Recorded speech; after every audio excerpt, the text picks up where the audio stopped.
All right, so I've got my computer working again. So we'll keep talking about the answer to the question, evaluating it.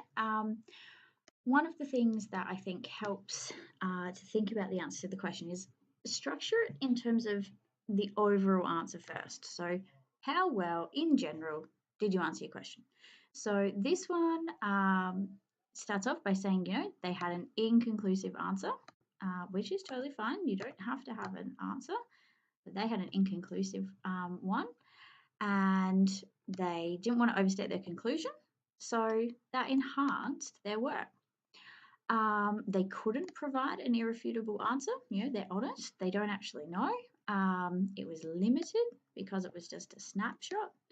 And so it's not actually going to be that relevant in the future. That's a good answer because it's saying overall, I did a good job, but well, I didn't really do anything especially important.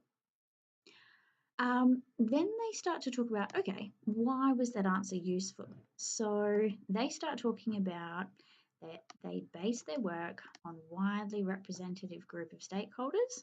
Their argument was deeply detailed. So this is all about the answer. Why was my answer good? Because I had lots of perspectives, because I had lots of argument. Then they start to go into more detail. So they start to talk through, okay, sustainable features must have been part of their outcome.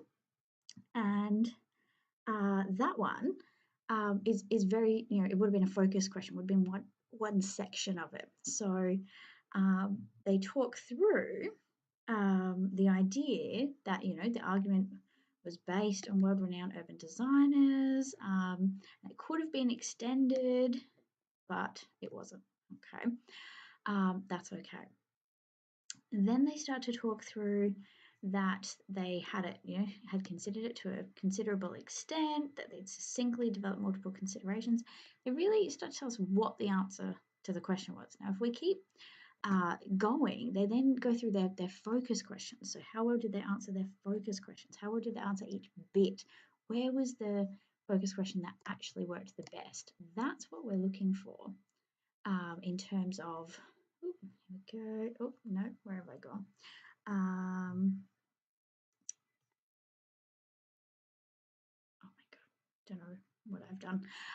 But they've actually been able to show that there's bits to their argument that are strong and bits that are weak. So my biggest piece of advice is deal with the whole thing first. How well did you answer your question? Then deal with your focus questions, and in particular, point out the ones that are the strongest versus those that might not have been as strong, and explain why.